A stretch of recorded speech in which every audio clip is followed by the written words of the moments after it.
canto in riso e menzognero, la donna è mappi qual piuma il vento, muto che certo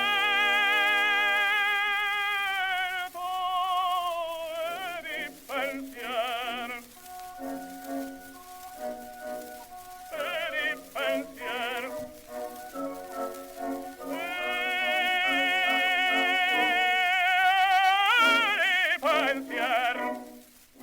For all my life, I've been a pretty musical guy. My mom told me how when I was very young, about 18 months old, and still learning to talk, I was so good at singing out loud for everybody to hear at the grocery store that people would come from aisles over, their eyes as big as dinner plates, looking at me saying, "Is he the one I just heard singing that song? He's so young." Yes, I was so young. Apparently, I've loved music since the very earliest stages of my life. Especially singing. I've always loved singing. Although over the years I have played many instruments, including the guitar, the trumpet, the euphonium, the tuba, and the piano, singing has always been, by far, my favorite way of making music. Growing up in church, I often performed in our Christmas pageants and other children's stage productions that we put on, and I was always singing in the chorus and occasionally auditioned for a solo. When I got a little bit older, I joined the Lodi Children's Chorus for maybe 2 or 3 seasons and sang all kinds of choral works and holiday specials by many different composers. And I had a great time being part of a choir that actually sounded really good. Although I always enjoyed performing in Christmas specials and other kids' productions, usually singing in a chorus or occasionally having a solo, the most terrifying part for me was always the dreaded audition. Auditions are the worst idea ever invented. Actually, classical singers like to say, auditions are the worst idea ever invented, but we haven't found anything better, so we keep using it. There's a lot of truth to that. Auditions are awful. Every time I audition, I get extremely nervous and sweaty and nauseous, and I'm afraid and I think I'm going to do something stupid, or forget my lines, or sing the wrong song, or make a fool of myself in front of a whole bunch of other people, only to be told, "You failed, you're not good enough." Fortunately, almost everything I've ever auditioned for in my life, I've gotten, especially when it comes to singing. At least that's the way it was when I was younger, and the stakes were much lower. But after I got married and had a few kids, I decided to take singing to another level. Throughout most of my childhood and teenage years, I played musical instruments. I often took private lessons from professional musicians who taught me how to play them the right way. Although I sang a lot in choirs and children's chorus and other things like that, I never took private voice lessons to study how to be a soloist or a better vocalist. That all changed in my 20s after I was married and had kids. Right before my wife and I got married, one of the last things we did in our teenage years as relatively carefree single people was perform in a musical, 42nd Street, together. My wife was a dancer, and I played the role of Bert, one of the main characters, who acts and sings and dances. During this particular production of 42nd Street, one of the performers that I met was a man named John Carpenter. Dr. John Carpenter, who has a DMA, Doctor of Musical Arts, from the Juilliard School, was a professional opera singer and a featured vocalist with the Metropolitan Opera in New York City for a couple years back in the 70s. Dr. John, as we called him, probably in his 60s or early 70s by this point, had spent his entire life as a professional musician, either teaching, singing, performing, or giving lessons. This very, very overqualified man, this professional singer who I sang Lullaby of Broadway with during a local community theater production of 42nd Street with a bunch of other teenagers, I was impressed with how professional he was and could tell that he was a really good singer and probably a really good teacher. But I never really followed up on that. I got his business card at one point and set a mental note to follow up with him someday to get voice lessons so I could get better at singing. I got married and had a whole bunch of kids, so unfortunately, I had to shelve that idea for about 11 years. But I eventually did. I started taking voice lessons once a week, every Thursday, at 4:30 p.m. with Dr. John. Now, the whole experience of just taking voice lessons in the first place is worthy of an episode all by itself. When you hire a professional singer to teach you how to become a better singer, one thing to keep in mind is that particular teacher is probably going to try to help you become a singer just like they are. So in my case, I knew John had been an opera singer, but I didn't have any interest in opera at all. Or that's what I thought in the beginning. When we first started out, we started working on show tunes, singing songs from Oklahoma, Carousel, Kiss Me Kate, and many other productions by American composers in the past 50 or 75 years. That was fun. I had a blast. Those kinds of songs fit my voice well.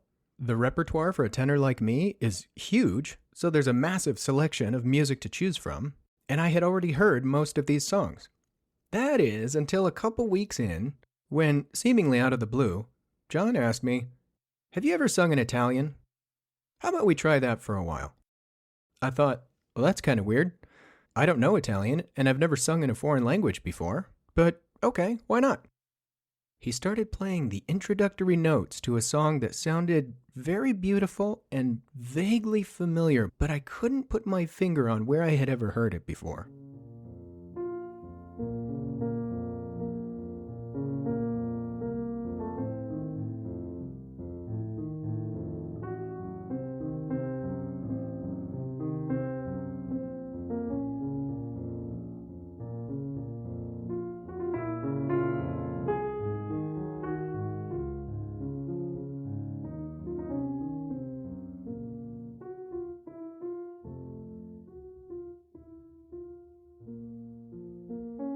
"Let's just try a few Italian arias, shall we?" John said. Arias? What are arias? I had no idea. He said, "Sing after me. Just do what I do." He began singing this beautiful song, or aria, rather, in Italian, and I followed along. It felt weird and uncomfortable, and I couldn't exactly figure out what the point of it was, but we worked through it. In just one afternoon, I was converted.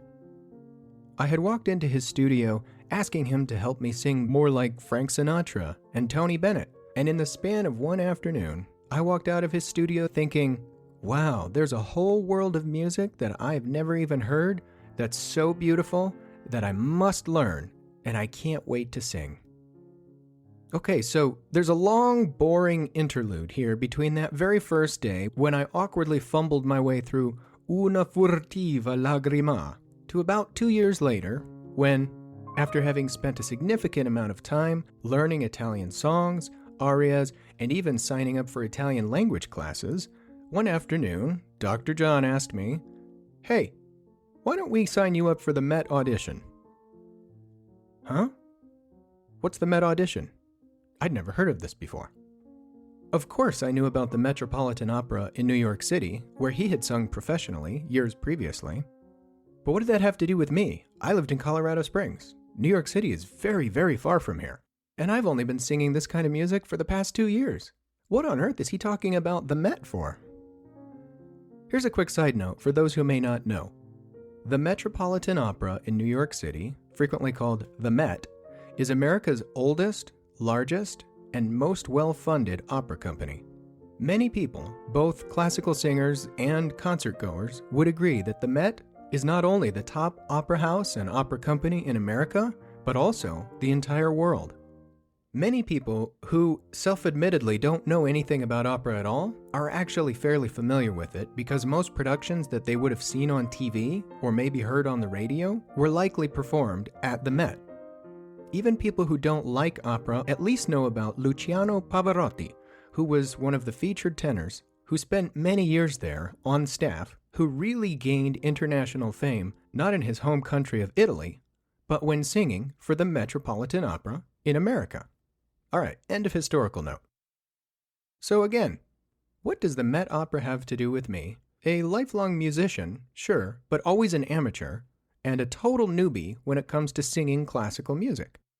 Well, he explained, it would give you something to work toward, and even if you're not qualified for it, it would be a really good experience for you to audition at the MONC, the Metropolitan Opera National Council auditions. This was a totally crazy idea. I was absolutely, utterly unqualified to audition for any opera company at all, much less the top opera company in America or the world. What was the point of this?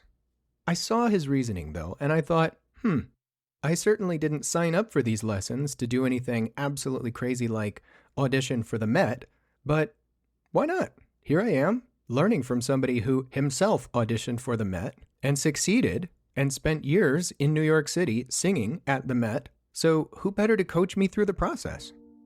I said yes.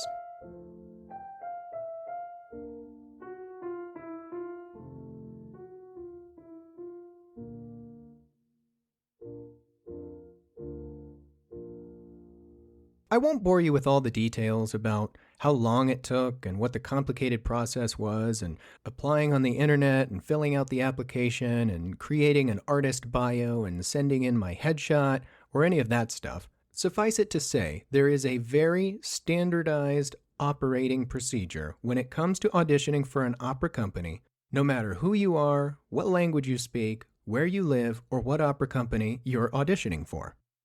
One nice thing about classical music, including classical singing, is the fact that it's such an old art form that just about everything about it was codified and standardized 200, 300, or even 400 years ago. What does that mean? What that means in practice for someone like me who'd never done this before is all I had to do was ask, what do I need to do? And the answers were always forthcoming because it's very, very clear what you need to do in order to audition for an opera company. The first rule is you have to pick 5 selections. A lot of times classical singers will just refer to this as their 5. What's your 5? This is my 5. Can you look over my 5? Classical singers spend a lot of time thinking and obsessing and asking and getting opinions and feedback about their 5. What do my 5 say about me? Did I pick the right 5?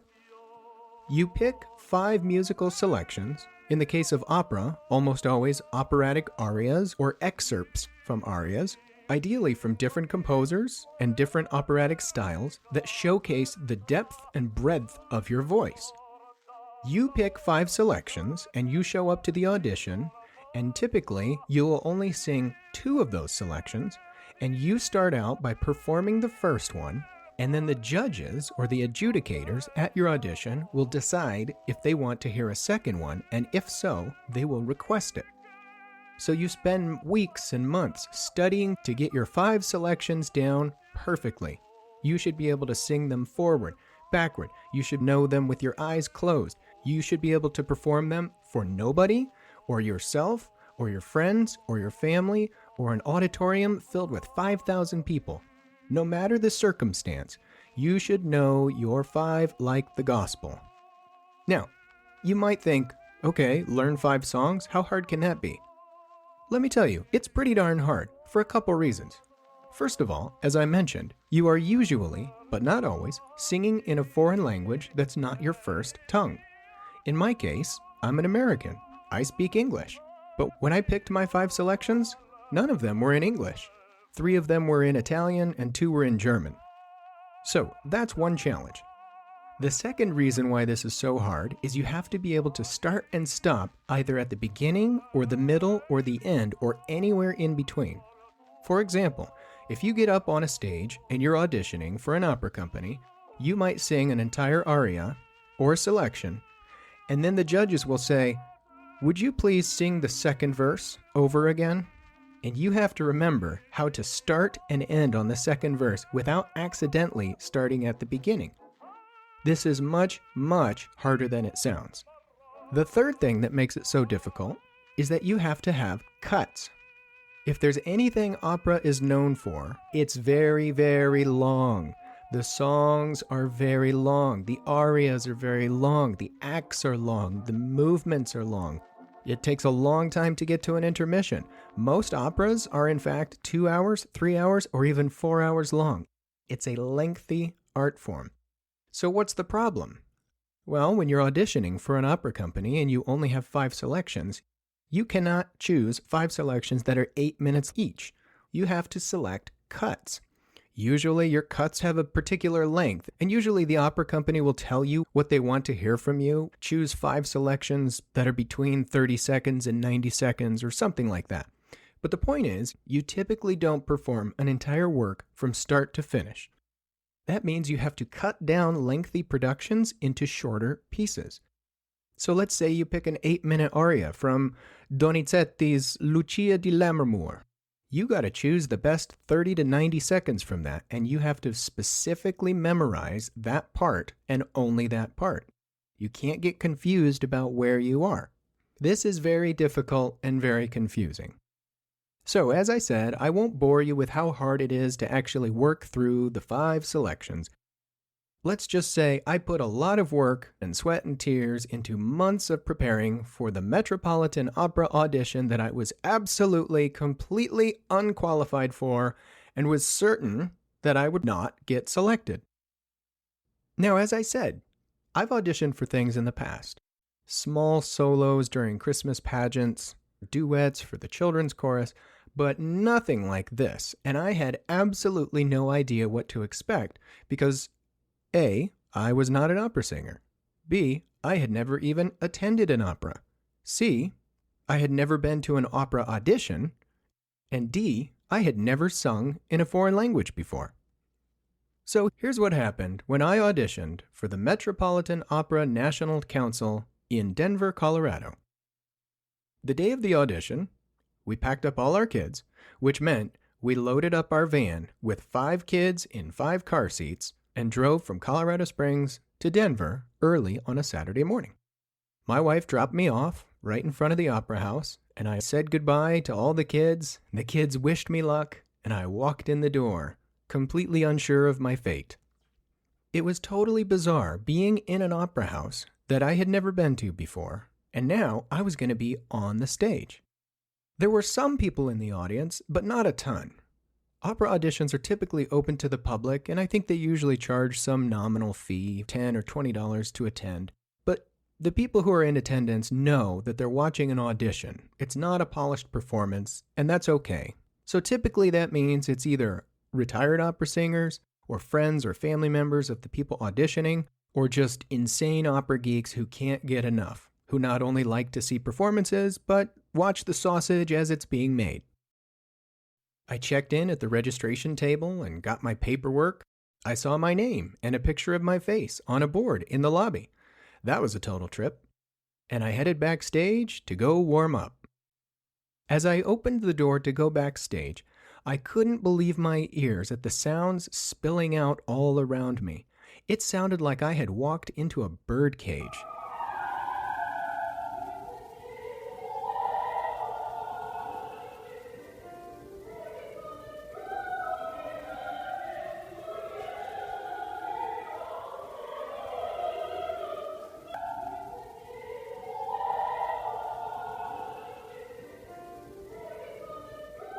There were people all over the place, singing, warming up with vocalises, rehearsing, performing lip trills and other exercises, and it was just a crazy cacophony of sound that was strangely weird and geeky, and I laughed a little bit at how awkward it was, but also terrifying. I could tell, wow, some of these singers are really good. They're obviously much better than me, and they've done this for a very long time. I found a dressing room to warm up in and met another singer who was a little bit younger than me, who was from Ottawa, Canada. That was weird. I wasn't expecting that. I asked him, if you're from Canada, what are you doing here? Why don't you just audition in Canada? Note, in case I forgot to mention this before, the way the Met audition works is that there are local auditions, and then regional auditions, and then national auditions. It's like other artistic endeavors and sports, right? You have a local audition. If you do well there, you may be asked back to come to the regional audition. If you do well at the regional auditions, or what they call regionals, you'll be asked to go to the national audition, or what they call nationals, in New York City. I lived in Colorado, so I was part of the Rocky Mountain region, so I wasn't expecting to see someone from Canada. Why did you come all the way to Colorado when you could have done it closer to home? I asked. He told me that he had gotten bronchitis and was unable to perform in his local audition, But there was enough time by the time he got better to fly on a plane to Denver and compete here. When it was time to audition, we went our separate ways, and we wished each other luck the way that opera singers do, by saying, "In bocca al lupo." In bocca al lupo is a kind of strange Italian phrase that opera singers say for good luck, which is actually kind of the opposite of good luck. It essentially means, "I hope you end up in the wolf's mouth," similar to the way that Broadway performers will say "break a leg." If you're singing an Italian opera, you'll often hear this phrase used to wish each other good luck, or bad luck, or however else you want to say that. If you're performing in a German opera, typically you'll say toi toi toi, which involves casting a hex on the other person to give them bad luck. It's all part of the very strange performer culture that's developed over the past couple centuries. By the way, the response to "in bocca al lupo" is "crepi al lupo," or just crepi, which means, "I hope the wolf dies." Don't shoot the messenger. I didn't invent this. This is just the way it goes. After my wife had dropped me off at the opera house, she connected with a friend who lived in Denver who was willing to babysit our kids so she could drive back to the opera house and watch me audition.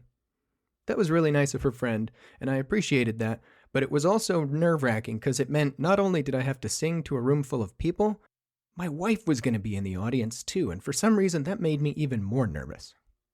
So the time came, my name was called, I walked onto the stage and said, "My name is Ron Stauffer, and this morning I will be singing La Donna Immobile."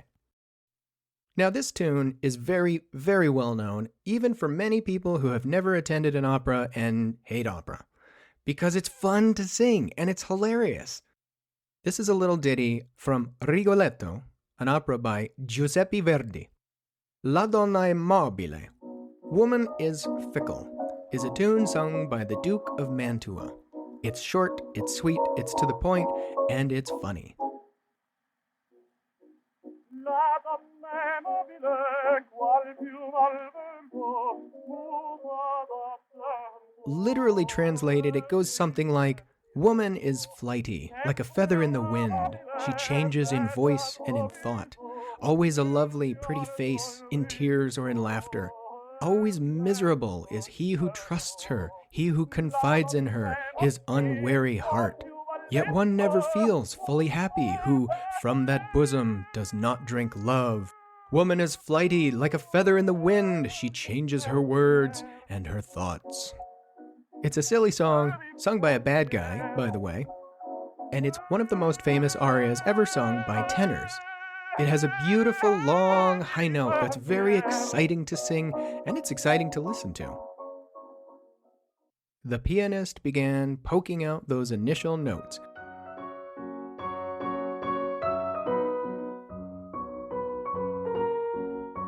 And then it was my turn. And I started singing. Oh, it was great. It was beautiful. Oh, I was doing a great job. This is my first time on an opera stage. I'm auditioning for the Metropolitan Opera in New York City. This is crazy. I can't believe I'm here. What am I doing here? My mind starts playing with me. I'm looking out into an audience, and the lights are so bright, I can't even see anything. All I can see is these unbelievably bright lights, and I know that somewhere out in the distance, there are people. I don't know how many people. Sitting in chairs, somewhere, watching me and listening to me. This was a terrifying experience. Now, the opera house where this was happening, this opera house is called the Ellie Calkins Opera House, or as the musicians call it, the Ellie. Right before we auditioned, an email went out to everybody warning us that the Ellie is a very dry stage. That means that you're going to be up there singing and you will not be able to hear yourself. Classical singers are not supposed to listen to themselves and rely on the way that they perceive themselves to sound anyway. You're supposed to sing with muscle memory and just knowing that you sound right because you've performed it so many times and you've practiced it so many times. But I'm telling you, it's terrifying standing on a stage, opening your mouth and singing, but wondering, is anything coming out of my mouth because I can't hear anything? Am I actually singing? Can people hear me? Here I am, my Italian is good, my diction's good. I'm remembering my lines. Everything's fine. I'm on key. I start strong. Woman is flighty like a feather in the wind. She changes in voice and in thought. Always a lovely, pretty face in tears or in laughter. Woman is flighty like a feather in the wind. She changes in voice and in thought. This is great. I'm doing well. This is my first ever opera audition in an opera house in front of professional singers and judges, and I might be able to do this. And then comes the second verse, and I totally flub my lines. I start singing the words to the first verse accidentally in the second verse, and I know at that very moment, it's over. I've ruined it. I'm not getting a call back. They're not interested in me. I made the biggest rookie mistake in the book. But I don't feel so bad because I'm a rookie. I am as rookie can be. This is my first time doing this. This is my first time singing publicly in Italian.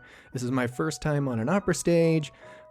But still, just knowing that I'd made the most basic, stupid, silly error possible, I felt so dumb.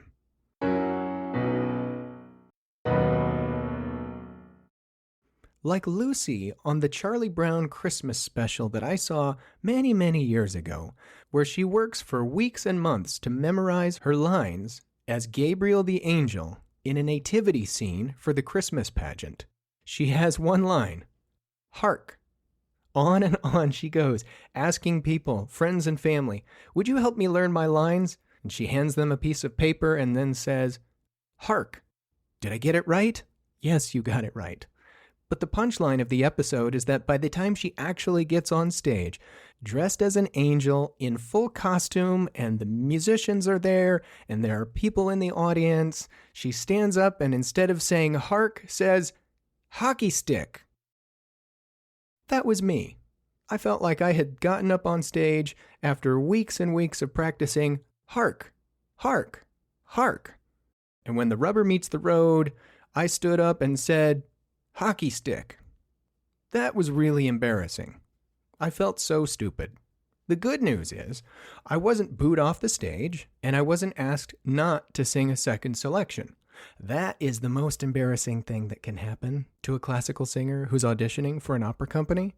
If you show up with your 5 selections and you start with 1, and the adjudicators say, "Thank you, we've heard enough," and they don't ask you to sing a second one, that's about as embarrassing as it can be. That's when the judges are essentially telling you, "We've heard all we need to hear. We don't think that hearing any more from you is going to change our opinion of you because you're so bad." Fortunately for me, they asked me to sing another one. The aria they requested? Una furtiva lagrima, the very first aria I had ever sung just 2 years before. The very first Italian words that had ever crossed my lips. This one I could do. The piano slowly vamped in. Smoothly I sang a cut from an opera by Gaetano Donizetti called L'Elixir d'Amore, literally the elixir of love. I was thrilled that they asked for a second selection, but also embarrassed, because here I am, they already know that I screwed it up, I already know that I screwed it up. I appreciate that they're giving me a second chance, but I just couldn't get over that initial failure. It was so embarrassing. Fine. I sang in Italian again, this time about a mysterious, magical elixir that causes innocent bystanders to fall head over heels in love with each other. The beating of her heart I could feel, to merge my sighs with hers. Oh heavens! Yes, I could die. I could ask for nothing more. Nothing more. Oh heavens, yes I could. I could die. I could ask for nothing more. Yes, I could die. I could die of love. I could die of shame and embarrassment. This whole thing was so silly. I was appreciative that I had the chance to sing 2 separate arias on stage at the Ellie Calkins Opera House, but I just couldn't stop laughing on the inside. I said thank you and I walked off the stage, chuckling to myself in embarrassment. Hockey stick. Hockey stick. I was not surprised when, later that night, I received an email saying, "Here's the list of the people we'd like to hear from again tomorrow, and your name is not on it." Of course, that was fine with me. I didn't expect that at all. The whole thing was so disorienting. I was so new to this, but even so, just being on an opera stage where I couldn't hear myself and it was so bright I couldn't see the audience, I was just standing there singing foreign songs with words that I could barely remember into a dark, empty void in a giant building in Denver. Were there people there? I couldn't tell. I was just trying to do my best. The following Thursday at my voice lesson, Dr. John and I had a chat. "So, how do you think that went?" he asked. "How do you think that went?" I asked him back. We chuckled about it and reviewed notes. I had taken notes about what I knew that I did wrong, and he had been sitting there watching and listening, so he shared some of his notes from his perspective sitting in the audience, and we reviewed them together, he said, so that I could do a better job next year. Next year? Oh no, I hadn't even thought of that. You mean we were going to do it again? That was actually a really good idea, because this was a really good experience trying something I was totally unqualified for and relatively unprepared for. I had prepared some, as much as I could, having never done that before. But now, having done it and gotten my nose bloodied, I could actually say, okay, now I know what to expect. Now I know where I'm going to stand, what it's going to sound like, what it's going to feel like, what those lights are going to do to me when I walk out on the stage and I'm completely blinded by those crazy lights. So, for the next year, we worked on a lot of different kind of music, but we also picked 5 selections for the next year. And the second year, when I signed up, I was about to be too old. I was now 29 years old, and the cutoff was age 30. This would be my very last chance to audition. This was the last opportunity I had, and I took that seriously. The second time around, I went a little more diverse in my selection of 5. This time my 5 selections consisted of 2 arias in Italian, 1 in French, 1 in German, and 1 in Russian. I was so excited to reclaim what I had lost the first time. I felt like I needed to right a wrong by going up on stage and at least not embarrassing myself the second time around.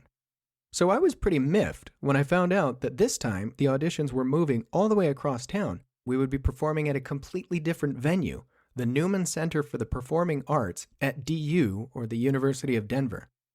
That was so annoying. That meant that my whole strategy of having a home field advantage was completely gone. I would yet again be standing on a completely different stage with different lighting, with a different pianist in a different location, and all the things that I thought would be so familiar the second time around would be taken away from me. The rug was pulled out from under me. Well, c'est la vie. That's exactly what the life of a classical singer is. Every time you get up on stage, you have no idea what to expect. It's a different audience. It's a different day. There's a different level of humidity in the air. You have different musicians. You may have different opinions about interpretation with a different conductor. It's always going to be different. The only thing you can count on as a classical singer is that every single time you get up and open your mouth, it's going to be different, and you have to just roll with the changes. So I got up, and I sang in Italian the first time. I still couldn't really hear myself. It was still pretty bright, but not as bad as before. And this time I could actually see the audience, which was a mixed blessing because it made me both more comforted and also more nervous. At the end of my first aria, I was asked to sing another one, in French this time. Great, I did it. And by the time I hit that last note, I knew at least I could go home proud this time because I didn't forget my lines. No, they didn't call me back. No, I didn't advance to the bigger regional finals and then the final finals in New York City or anything like that. But that's okay. I felt like I won something. I had accomplished something I could be proud of. This time I got up and I knew what I was doing. I came there to do a job and I did it, and it was worth doing. Which was really important because, as I said, this was my very last chance, because in a few months I would turn 30, and this opportunity that I had only learned about 2 years previously, I had now aged out of forever.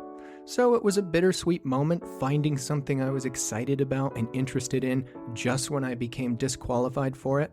But it was worth doing.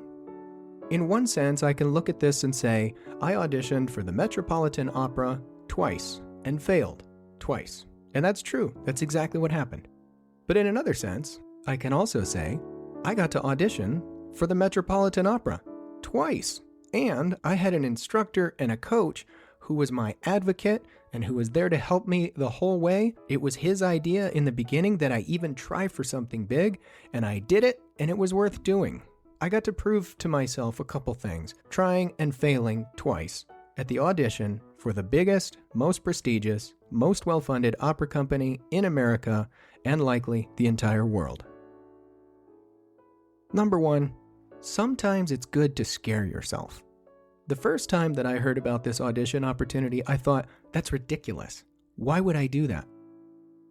I've only been singing this kind of music for a few months. Why would I try out for something, knowing that most everyone else who was also trying out had been doing this since they were 15 years old? I was completely, utterly out of my league. And that was very scary. But that was also very exciting. I'm glad I did it, and many times in my life since then, I've sought out things that are scary, but worth doing. Number 2, ask for things you know you're not qualified for. I used to work at a coding boot camp in Boulder. We focused on providing education for people who wanted to become web developers who were coming from other industries. People who were career switchers, people who were a little bit older, who had already had a career in a particular industry of some sort and said, you know what, I want to join this new world of web development. I want to try my hand at this. And so they would sign up for a 16-week boot camp and see how much they could learn in that amount of time and see if they could get a job. One of the smartest things I ever heard was I heard the teacher tell the students, by the time you're done with this boot camp, you will not be qualified for anything. You're a junior developer, brand new to this, and most of you have only been doing this as long as you've been doing this boot camp. Having only spent 4 months learning the basic concepts of web development is by no means a solid path for you to get your dream job at your favorite company. It isn't. Try anyway. Apply for jobs you're not qualified for, even if you know you won't get them. I thought that was a great life lesson. His point was, first of all, you never know unless you try. Second of all, you might get lucky. Third of all, you could get a job that's on the path to get what you want. But fourth of all, and most importantly, if anybody reads your resume or your application and they call you in for an interview, you're going to get experience interviewing. You'll get good at the interview process. And the only way you'll ever get a job that you really, really want is by doing well in an interview. How do you do well in an interview? You start out doing poorly in an interview. You get to the point where people ask you questions that you have absolutely no idea how to answer, and you get your nose bloodied and you look stupid and you say things like, I don't know. And they say things like, well, if you don't even know the answer to that question, you're definitely not qualified for this job. But that's a good experience because then that teaches you can go out and learn the answer to that. I look at auditioning the same way. Ron Stauffer, almost 30 years old, a husband and a father of 5 children who works at a construction company as a manager, had absolutely no business auditioning for the most prestigious opera company in America. None. That was completely preposterous. But it was absolutely worth doing. I learned a lot about music. I learned a lot about how to prepare for an audition. And I learned what the audition process was like, and I went through it. Preparing for something is one thing. Watching other people do it is another. Doing it yourself is something altogether different and something much, much more important and far more formative. The third lesson I learned was I took away that set of skills and used it in a different way. Rather than looking at this experience and saying, it was just a lark, let's just see how far I can go while trying out for the biggest company in America, I said, let's see if I can use those skills to audition for something else. And I did. After a year or two more of voice lessons and training, I actually ended up moving to northern Colorado, which was much closer to Denver, and I auditioned for Opera Colorado, which is the opera company that performs at the Denver Performing Arts Center in the Ellie Opera House. And guess what? They called me back and said yes. They gave me a contract and hired me as a chorister, and I sang on the stage, that same exact stage where I had walked out a few years earlier and flubbed my lines and went home completely embarrassed. And the funny thing is, if I had never auditioned for the Met Opera, I don't even think I would have felt myself worthy to audition for Opera Colorado in Denver. So by reaching way past a reasonable goal to a completely unreasonable goal and failing, that gave me the confidence and probably the skills to a certain extent needed to pull back a little bit and try out for something a little more reasonable. And I got it. Later, I auditioned for the Boulder Opera Company in Boulder, and I got that too. So I tried out for the Met Opera twice and failed twice. But then I tried out for 2 different opera companies, and they each said yes. So then followed a few years of performing on stage in some beautiful productions, and I met some delightful people and performed some incredible music and learned a lot on stage. But the failure didn't stop.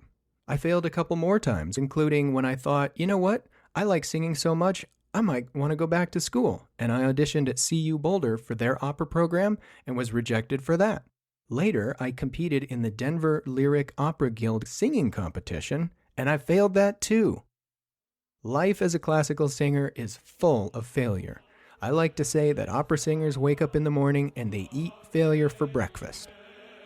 Every time I fail, at least I can say, I tried. I failed, but here I am now, almost 38 years old, looking back on that experience saying, that was such a crazy thing to even try out for.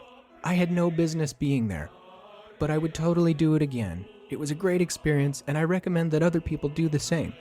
Try out for things that are way beyond your abilities. Fail a few times, and then try again. And then fail some more, and then try again. Each time, if you can get a little bit better, you can keep failing upward. Think about it like stumbling as you're climbing a hill. If you keep tripping over rocks and falling over, that can be really depressing and make you feel like you aren't progressing. But if every step you put forward is a step up, eventually you'll get somewhere and you'll reach some point where you can stop, stand up, and look down and see just how far you've come. So, my conclusion? Go for the big one. Even if you're going to fail, it's worth it. It's going to be a good experience. This is something I tell myself all the time, and still to this day, I'm applying for things where people send me letters saying, you were not selected, or sometimes they say, your application was rejected. I'm not okay with that. It bothers me every single time, but I still find a way to get over it and keep going. My life is richer for it, I'm more resilient, and though failure still hurts, it was worth doing, and I would do it again. Thanks for listening.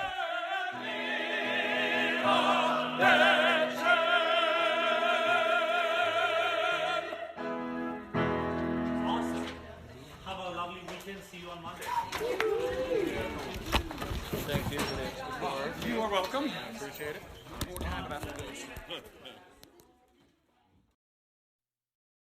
You've been listening to Micron, a one-man podcast about living, learning, and the people I've met who make this world an interesting place. I am the host, the writer, the editor, the producer, the man with the mic, Ron Stauffer.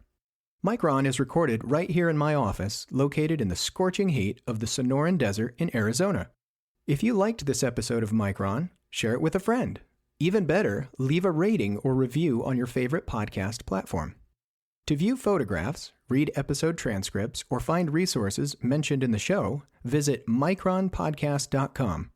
While you're there, use the contact form to send me a message. I am always open to feedback, including questions, comments, and episode suggestions. I am listening to you. Thanks for listening to me. By the way, if you're interested in seeing what this whole process looked like visually, there's a movie called The Audition, produced by the Metropolitan Opera, that showcases this entire process from start to finish. It's very well done.